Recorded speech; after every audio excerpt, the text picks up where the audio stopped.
Assalamualaikum warahmatullahi wabarakatuh.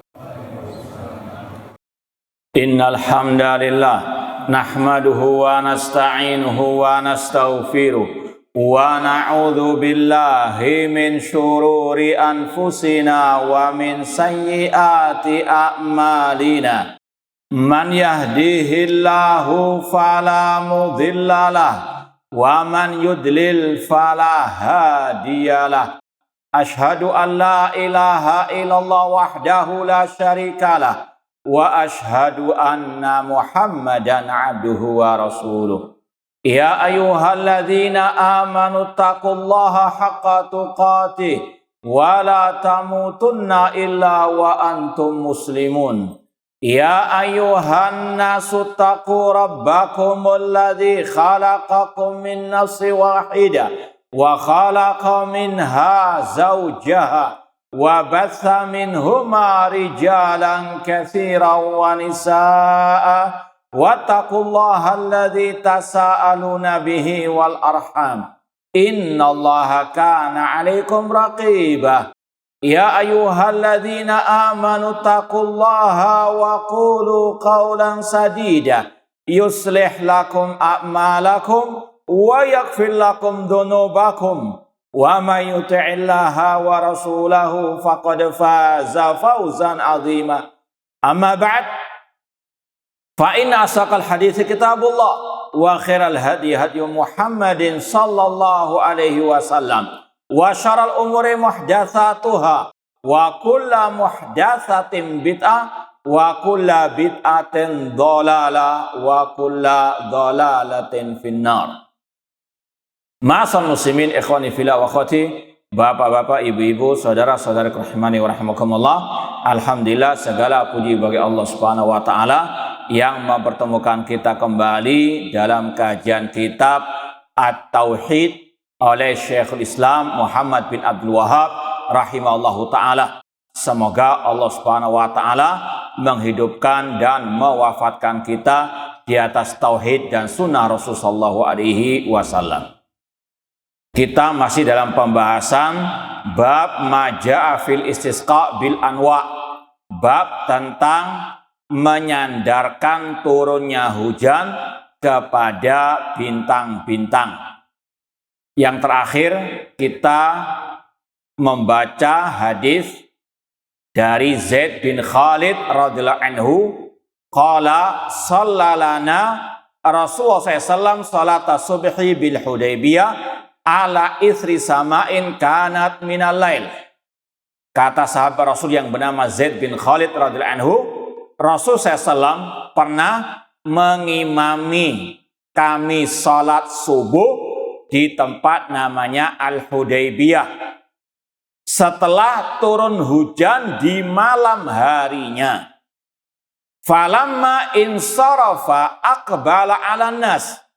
Selesai salat subuh, beliau menghadap wajah beliau ke arah makmum atau manusia. Faqala, seraya bersabda, hal tadruna madza qala rabbukum? Apakah kalian tahu apa yang difirmankan Rabb kalian? Qalu Allah wa rasuluhu a'lam. Para sahabat menjawab, Allah dan Rasulnya yang lebih mengetahui.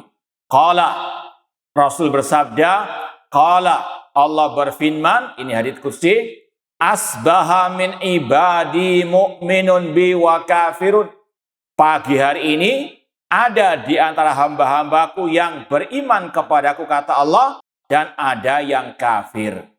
Fa amma man qala mutirna bi fadlillahi wa rahmati fadzalika mu'minun bi kafirun bil kaukab. Adapun orang yang mengatakan setelah turunnya hujan kami diberi hujan dengan rahmat dan karunia dari Allah, maka orang itu mukmin kepadaku dan dia kafir kepada bintang-bintang. Wa amma man qala, adapun orang yang mengatakan setelah turunnya hujan mutirna binau'i kada wa kada fadzalika kafirun bi mu'minun bil kaukab. Adapun orang yang mengatakan kami diberi hujan dengan bintang-bintang ini, maka dia kafir kepadaku, kata Allah, dan dia beriman kepada bintang-bintang. Hadis ini riwayat Imam Bukhari dan Muslim. Inti dari hadis ini seperti yang sudah kita terjemahkan tadi, tidak boleh menisbatkan turunnya hujan kepada bintang-bintang tertentu, karena ini bukan hukum sebab akibatnya. Artinya bintang bukan sebab turunnya hujan. Maka ini kata para ulama salah satu bentuk syirik, ya, meskipun syirik kecil kalau sekedar menyandarkan sebab kepada bintang tersebut. Adapun kalau sampai mengatakan bintang itulah yang menurunkan hujan, ini syirik besar, kufur akbar. Jadi kata-kata wa amma man qala mutinna bina'i kada wa kada fadzalika kafirun bi. Adapun yang mengatakan hujan ini turun karena bintang ini, itu menyandarkan turunnya kepada bintang-bintang, meskipun yang menciptakan hujan, mengatur hujan adalah Allah. Tapi kalau menyandarkan sebab turunnya hujan kepada bintang-bintang tersebut, ini kufur kecil, kufur asghar atau syirik kecil. Ya, sekali lagi perinciannya, kalau mengatakan bintang itulah yang menurunkan hujan, ini kufur akbar, keluar dari Islam. Syirik besar, keluar dari Islam. Tapi kalau mengatakan Allah yang menurunkan hujan lewat perantara bintang ini atau bintang itu, maka ini syirik kecil. Ini seperti pembahasan masalah jimat. Kata para ulama yang meyakini jimat itulah yang menyembuhkan penyakit, yang bisa menolak bala, syirik besar, murtad, keluar dari Islam. Tapi kalau dia mengatakan Allah yang menyembuhkan penyakitku dengan perantara jimat ini, maka ini syirik kecil. Cuma syirik kecil, jembatan menuju syirik besar. Ini sekali lagi perincian yang mirip dengan pembahasan jimat tadi. Ma'asal muslimin ikhwani fillah wa akhwati rahimani wa rahimakumullah. Kemudian dalam hadis tadi ini sudah kita sampaikan pada kesempatan yang lalu tentang sunnah Rasul setelah turunnya hujan membaca zikir mutirna bi fadlillahi wa rahmati. Dan ini pernah juga kita ada kajian khusus fikih hujan. Itu banyak hukum-hukumnya. Dan di antaranya dalam hal ini banyak penggemblengan masalah at-tauhid. Turun hujan, kita membaca doa Allahumma sayyiban nafi'ah. Hujan turun lebat, kita juga memohon kepada Allah. Ya Allah, turunkanlah hujan di sekeliling kami. Hawalaina wala alaina. Jangan engkau turunkan di atas kami. Dan seterusnya, turun angin kencang, juga ada doanya. Allahumma ini as'aluka khairaha wa a'udzubika min syarriha. Intinya, ini pelajaran tauhid. La ilaha illallah, tidak ada yang berhak disembah dengan benar kecuali Allah. Kita hanya berdoa kepada Allah, tawakal istighosah kepada Allah, dan di dalamnya juga ada pelajaran ittiba'us sunnah. Artinya Rasul sudah banyak mengajarkan kepada kita berbagai macam adab-adab masalah turunnya hujan, zikir-zikir, doa-doa. Maka ngapain ngarang ibadah baru? Ngapain mengarang zikir-zikir atau hal-hal yang tidak diajarkan Rasul SAW yang berkaitan dengan agama ini? Yang sudah diajarkan saja banyak kita belum melaksanakannya. Ngapain sekali lagi melaksanakan, mengadakan hal-hal yang baru? Iyyakum wa muhdatsatil umur. Hati-hati dari hal-hal yang baru dalam urusan agama. Fa inna kulla muhdatsatin bid'ah. Karena setiap yang baru dalam urusan agama itu bid'ah. Wa kulla bid'atin dhalalah. Dan setiap bid'ah itu sesat. Kemudian kita lanjutkan lagi. Walahuma min hadisi Ibni Abbas maknahu. Imam Bukhari Muslim juga meriwayatkan hadis dari Abdullah bin Abbas radhiyallahu anhuma. Wa fihi qala ba'duhum.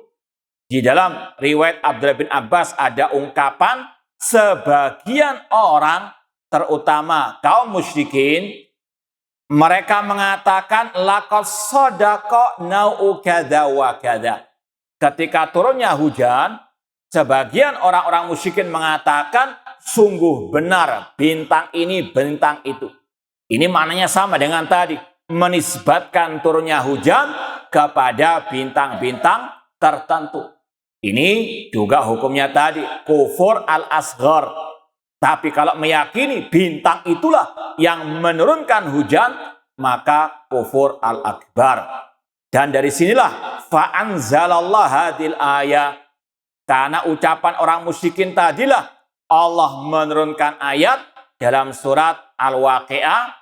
Di antaranya fala uqsimu bimawaqi'in nujum. Sungguh aku bersumpah dengan tempat bintang-bintang, sampai kepada ayat yang sudah kita baca di awal bab, wa taj'aluna rizqakum annakum tukadzibun. Dan kalian wahai orang musyrikin menyandarkan, menjadikan rezeki yang Allah anugerahkan kepada kalian, ya, dan kalian pun mendustakan, yaitu dengan menisbatkan turunnya hujan kepada bintang-bintang tersebut. Ini sekali lagi kelakuan musyrikin jahiliyah yang wajib untuk ditinggalkan. Dan ini juga kita telah bahas, ini mirip dengan pembahasan adanya pawang hujan. Kalau meyakini pawang hujan itu bisa mengatur turun berhentinya hujan, ini syirkun akbar, ya. Namun kalau turunnya hujan itu disandarkan kepada Allah, Allah yang menurunkan hujan. Cuma berhenti kadang itu dengan sebab pawang itu. Apa hukum sebab akibatnya? Sudah mukanya meleketek istilahnya pawang hujan tersebut. Kalau ada yang mengatakan kan lewat doa orang yang meleketek begitu gimana mau syirkun akbar dan seterusnya. Ini sekali lagi orang harus punya prinsip Allah yang menurunkan dan Allah yang mengatur turunnya hujan. Mereka kadzabun, para pawang-pawang hujan tersebut. Kemudian fihi masail. Kesimpulan dari bab tadi, yang pertama tafsir ayatil waqi'ah. Tafsir surat Al-Waqi'ah ayat yang ke-82 tadi, yaitu tentang orang musyrikin menisbatkan turunnya hujan kepada bintang-bintang tersebut, padahal Allah yang menganugerahkan nikmat kepada mereka. Yang kedua, zikrul arba' allati min amril jahiliyah. Dalam bab ini ada pembahasan 4 perangai jahiliyah yang masih ada di tengah-tengah kaum muslimin, yaitu berbangga dengan nasab keturunan, mencela nasab keturunan orang lain, kemudian menyandarkan tadi turunnya hujan kepada bintang-bintang tertentu, dan yang keempat meratapi mayit. Nah, kemudian yang ketiga, zikrul kufri fi ba'diha. Di antara 4 hal tadi perangai jahiliyah, Rasul sebut dengan kata-kata itu termasuk kekufuran. Kata Rasul, isnatani minal kufri. 2 perangai termasuk kekufuran, at-ta'nu fil ansab, mencela nasab, wan niyaha alal mayit, meratapi mayit. Dua-duanya perangai jahiliyah, dua-duanya perangai kekufuran. Meskipun kata beliau, yang keempat kata beliau, di antara kekufuran ada yang tidak mengeluarkan dari agama. Para ulama membagi kekufuran ada 2, kesyirikan ada 2, kemunafikan ada 2. Kufur kecil, syirik kecil, nifak kecil, tiga-tiganya ini tidak mengeluarkan dari Islam. Yang kedua, kufur besar, syirik besar, nifak besar yang mengeluarkan dari al-Islam. Maka dalam ayat, dalam hadis, ketika ada kata-kata kufur, kafirin, gak mesti itu mengeluarkan dari Islam. Wa man lam yahkum bima anzalallah faulaika humul kafirun. Al-Maidah 44. Barang siapa yang tidak berhukum dengan hukum Allah, maka mereka kafir. Abdullah bin Abbas, sahabat Rasul yang paling paham tafsir Al-Quran, beliau mengatakan kufrun duna kufrin. Itu kufur yang dibawa ke kufuran alias kufur kecil. Dalam ungkapan yang lain beliau mengatakan kufrun la yangkulu anil millah. Kekafiran yang tidak mengeluarkan dari al-Islam. Ini sekali lagi harus seorang muslim muslimah kembali kepada tafsir para as-salaf. Tidak mentafsirkan sendiri. Jadi sekali lagi tidak semua kata-kata kufur, kafirun dianggap keluar dari Islam. Contoh lagi, Rasul mengatakan sibabul muslim fusukun wa qitaluhu kufrun. Mencela orang muslim kefasikan, memerangi mereka kekafiran. Kata para ulama ini kufur kecil. Kenapa? Karena Allah masih menamakan yang saling berperang minal mu'minin. Dalam surat Al-Hujurat Allah mengatakan wa in ta'ifatani minal mu'minina qatatalu fa aslihu bainahuma. Apabila dua kelompok dari orang beriman saling berperang. Namanya saling berperang, saling apa? Bunuh-membunuh, bukan saling bercanda, bukan saling kitik-mengkitik. Namun apa? Saling membunuh. Namun Allah masih mengatakan minal mu'minin. Maka ini sebagai tafsir kata-kata kufur dalam hadis tadi, kufur kecil tidak mengeluarkan dari al-Islam. Maka sekali lagi harus hati-hati dalam mentafsirkan ayat ataupun al-hadis. Kata beliau, tidaklah kata-kata kufur dalam ayat atau hadis itu mengeluarkan dari agama. Kemudian yang kelima kata beliau, qauluhu asbaha min ibadi mu'minun bi wa kafirun. Kata Allah, pagi ini ada dari hambaku yang beriman kepadaku, ada yang kafir. Kenapa demikian? Bisa babi nuzulin ni'mah, yaitu berkaitan dengan turunnya hujan. Kalau orang itu menyandarkan turunnya hujan kepada Allah dengan mengatakan mutirna bi fadlillahi wa rahmatih, maka dia orang yang betul-betul beriman, tahu Allah yang menurunkan hujan tersebut. Adapun yang sebaliknya menyandarkan kepada bintang-bintang tertentu, maka dia tidak bersyukur kepada nikmat Allah alias kufur kepada nikmat Allah. Yang keenam, at-tafattun lil iman fi hadzal maudhi' adalah bentuk perenungan tentang masalah keimanan dalam masalah yang satu ini. Yaitu kalau kita mengaku sebagai orang mukmin, menyandarkan semuanya kepada Allah Subhanahu wa taala. Dan insya Allah kan ada bab-bab yang lain juga yang mirip dengan ini. Contoh misalnya ketika kita mendapatkan kebaikan, keselamatan, sandarkan kepada Allah. Yang menyelamatkan saya adalah Allah, bukan fulan wa alan atau dengan sebab fulan dan alan.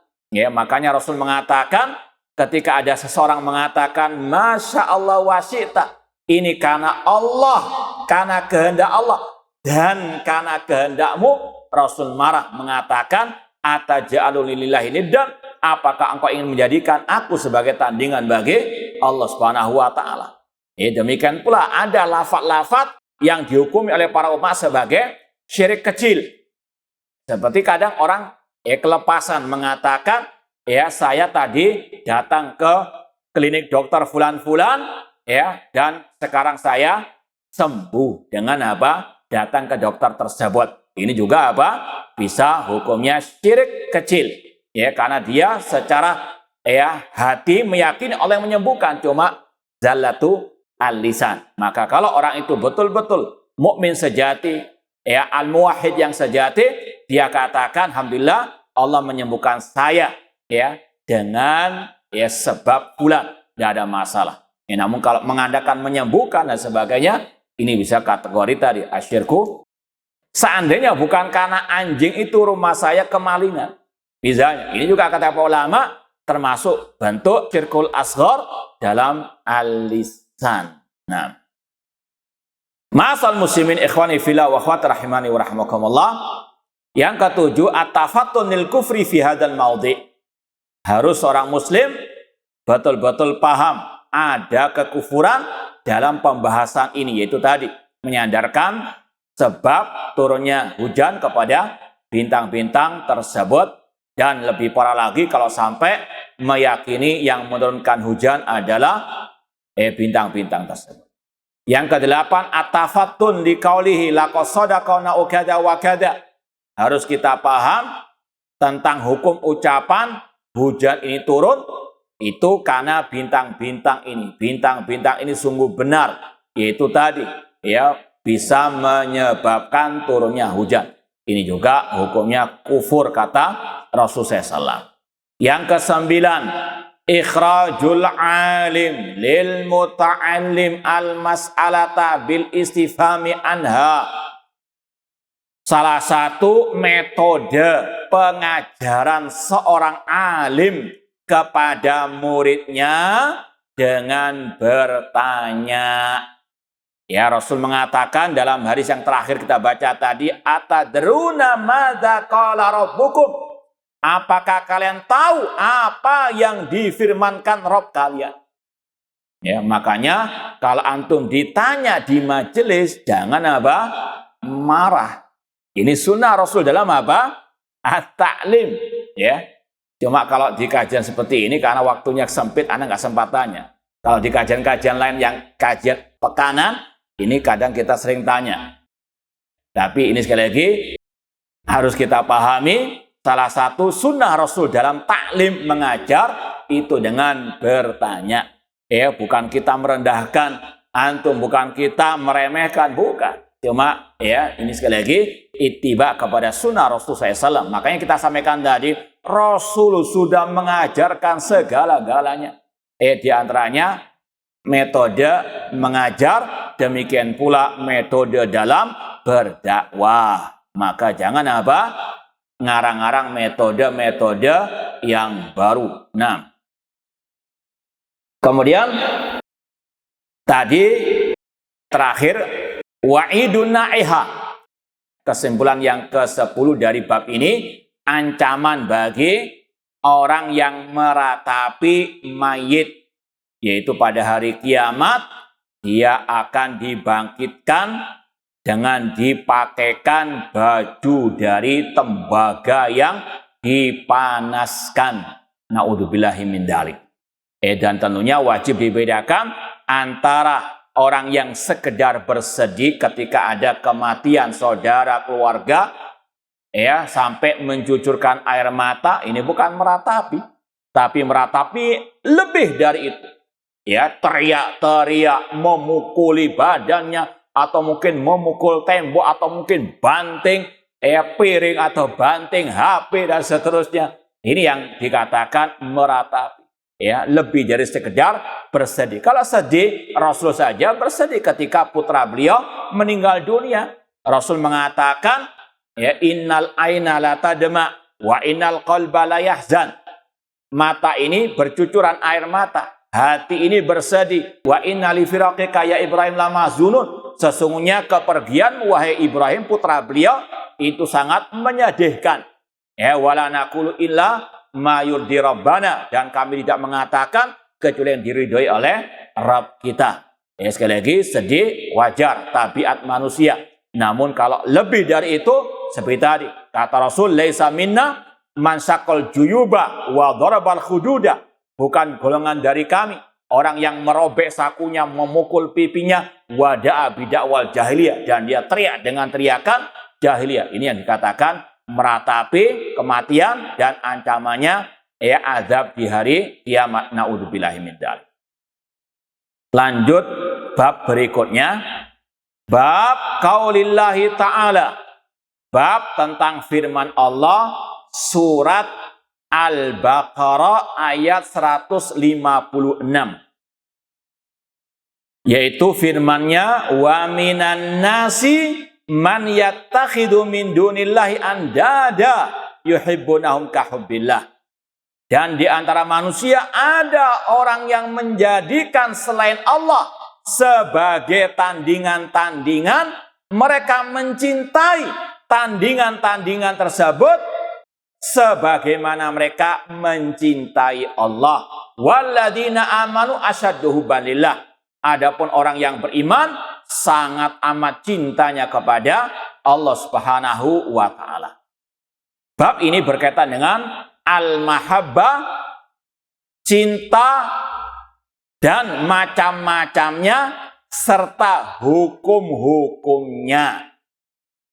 Yang pertama, ini berkaitan dengan namanya mahabbatul ibadah. Ada istilah kata para ulama, mahabbatul ibadah. Cinta yang merupakan dasarnya ibadah.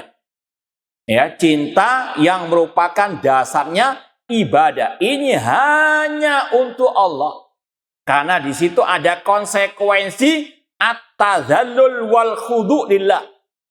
Ya, sekali lagi, cinta itu bermacam-macam. Ini yang pertama, yaitu kata ulama istilahnya mahabbatul ibadah. Cinta yang merupakan dasarnya ibadah. Karena di situ mengandung unsur rasa ketundukan, kerendahan yang harus ditujukan kepada yang dia cintai. Nah, kalau ini hanya untuk Allah, itu tadi mahabbatul ibadah ini khusus untuk Allah. Seorang harus ada rasa cinta kepada Allah yang mengantarkannya kepada tadi tunduk patuh hanya kepada Allah, tawakal hanya kepada Allah. Orang-orang musyrikin jahiliyah, mereka cinta kepada Allah, tapi mereka juga cinta kepada berhala-berhala, tandingan-tandingan bagi Allah. Mereka apa? Sejajarkannya dengan Allah. Makanya pada hari kiamat, para penghuni api neraka, terutama dari kaum musyrikin, mereka menyesal. Itnusawwikum birabbil alamin. Tallahi in kunna lafi dhalalin mubin. Kata mereka, demi Allah, kami dulu di dunia dalam kesesatan. Kenapa? Karena kami menyamakan kalian dengan Allah Rabbil Alamin. Dan mahabbatul ibadah, cinta yang merupakan dasar ibadah ini, kalau tadi diserahkan kepada selain Allah, itu hukumnya asyirkul akbar. Memang cinta itu dalam hati, kita nggak tahu. Orang itu cinta kepada selain Allah sejajar dengan cinta kepada Allah atau tidak, kita nggak tahu secara asal. Tapi kita bisa tahu dari praktek ucapan ataupun perbuatannya. Kata Syekh Muhammad bin Shalih Al-Utsaimin rahimahullah dalam syarah bab ini, dalam syarah Fathul Majid juga, beliau mengatakan di antara indikasi orang itu punya mahabbatul ibadah yang diserahkan kepada selain Allah, yang itu sejajar dengan cintanya kepada Allah.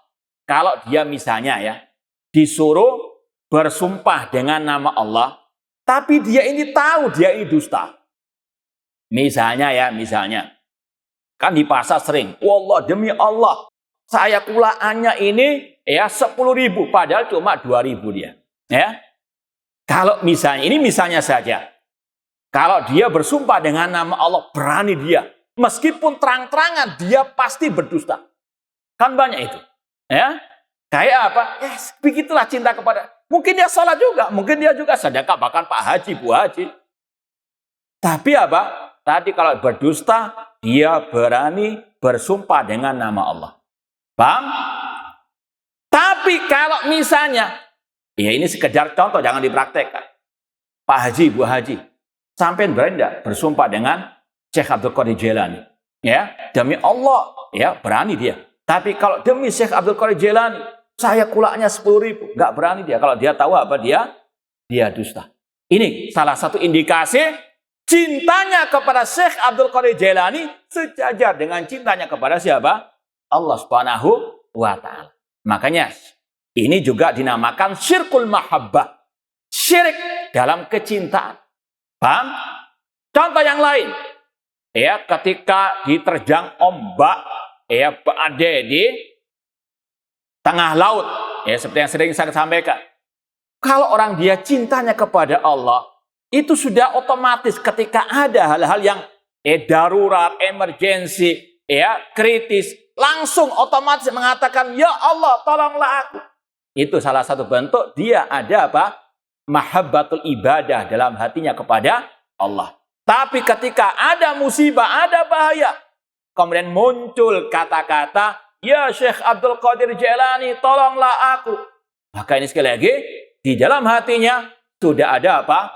Syirkul al-mahabbah. Cintanya kepada Syekh Abdul Qadir Jailani sejajar dengan cintanya kepada Allah. Buktinya apa? Ketika darurat menyebut, meminta istighosah kepada Syekh Abdul Qadir Jailani, bukan kepada Allah. Padahal wa iyam saskallah bidurrin fala kashifa illa huwa. Apabila Allah menimpakan musibah, tidak ada yang bisa mengetahuinya kecuali Allah. Paham ya? Ini namanya syirkul mahabbah. Syirik dalam apa? Kecintaan dengan indikasi-indikasi tadi. Nah, makanya Allah mengatakan di antara manusia ada orang-orang yang menjadikan tandingan-tandingan bagi Allah. Ya, selain Allah Subhanahu wa taala, yang mereka mencintai tandingan-tandingan tersebut sebagaimana mereka mencintai Allah. Contoh kaum musyrikin jahiliyah, fa idza raqibu fil fulki da'wallaha mukhlishina lahuddin. Ketika mereka ditimpa badai musibah di lautan, mereka berdoa kepada dengan ikhlas. Falamma najjahum ilal barri idahum yusyrikun. Ketika Allah selamatkan di daratan, mereka berbuat syirik kepada Allah Subhanahu wa taala. Cintanya mereka kepada berhala-berhala ini sama dengan cintanya mereka kepada Allah. Dikala susah, mereka cinta kepada Allah. Tapi kalau dikala senang, mereka cintanya kepada apa? Berhala, sama dengan cintanya kepada Allah. Itu syiriknya kaum musyrikin jahiliyah. Kalau sebagian orang sekarang syiriknya fisarra'i wa dharra, dikala susah maupun senang. Dikala susah, misalnya di PHK, datang ke kuburan keramat, Pak Wali, tolonglah saya, cari saya pekerjaan. Walinya saja sudah apa? Nggak kerja, sudah mati. Nah, kemudian seandainya dia diberi pekerjaan, keyakinannya apa? Wah, ini gara-gara wali ini saya dapat apa? Kemudian nazar menyembelih korban kepada apa? Wah, itu sebut syiriknya fisarra'i wa dharra. Na'udzubillahi min dzalik. Ini sekali lagi ada syirkul mahabbah dalam hatinya. Baik. Kemudian qauluhu, ayat yang kedua, Qul in kana aba'ukum. Ini di footnote-nya ada lanjutan lengkap ayatnya, surat At-Taubah. Allah berfirman ayat yang ke-24, Qul in kana aba'ukum wa abna'ukum wa ikhwanukum wa azwajukum wa ashiratukum wa amwan iktaraftumuha wa tijaratun takhshawna kasadaha wa masakina tardawnaha ahabba ilaikum minallahi wa rasulihi wa jihadin fisabilihi fatarabbasu hatta ya'ti Allah bi amrih wallahu la yahdil qaumal fasiqin. Yang artinya, katakan Nabi Muhammad, jika orang tua kalian, anak-anak kalian, saudara-saudara kalian, dan istri-istri kalian, dan karib kerabat kalian, dan harta yang kalian peroleh, serta perniagaan, perdagangan yang kalian takutkan kebangkrutannya, serta rumah-rumah yang kalian cintai ridhoi, lebih kalian cintai daripada Allah dan Rasulnya, daripada berjihad di jalannya, maka tunggulah sanksi siksa dari Allah sampai datangnya perkara dari Allah, dan Allah tidak memberikan hidayah kepada kaum yang fasik. Ikhwani fillah wa akhwati rahimani wa rahimakumullah, ini bentuk mahabbah yang kedua, yaitu mahabbah tabi'iyah. Sekali lagi, ayat yang pertama tadi Al-Baqarah 165 itu namanya apa tadi? Mahabbatu al-ibadah. Cinta yang merupakan dasarnya ibadah. Itu hukumnya antara tauhid dan syirik. Nah, sekarang namanya mahabbatun tabi'iyah. Cinta yang merupakan tabiat manusia. cinta yang merupakan tabiat manusia. Orang cinta kepada keluarganya tabiat. Jangankan kita, ya, Rasul SAW, beliau cinta kepada pamannya meskipun musyrik. Yaitu siapa? Abu Talib. Mana dalilnya? Innaka la tahdi man ahbabta walakin Allah yahdi man yasha. Sesungguhnya engkau Nabi Muhammad tidak bisa memberikan hidayah taufik kepada orang yang engkau cintai. Allah mengabarkan Rasul cinta kepada paman beliau.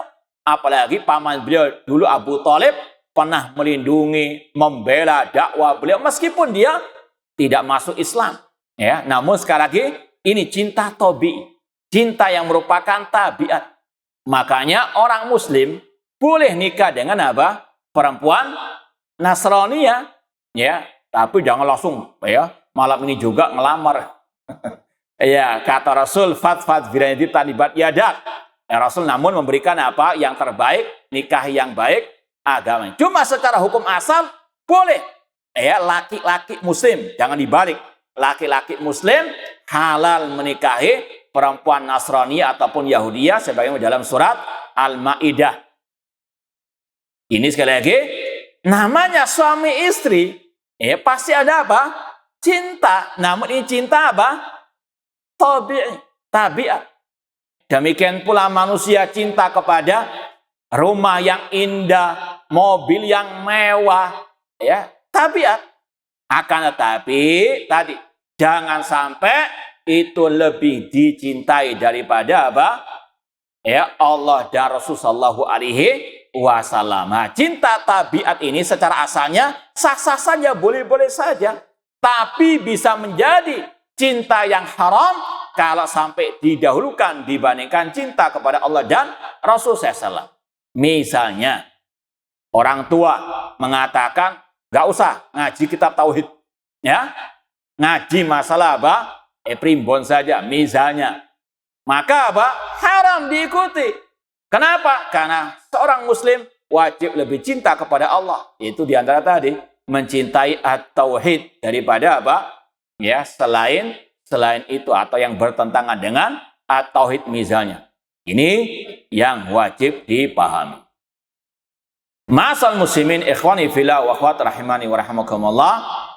Kemudian Syekhul Islam Muhammad bin Abdullah rahimahullah membawakan riwayat an Anasin anna Rasulullah SAW qala, bahwasanya Rasulullah SAW bersabda, la yu'minu ahadukum hatta akuna ahabba ilaihi min waladihi wa walidihi wan nasi ajma'in.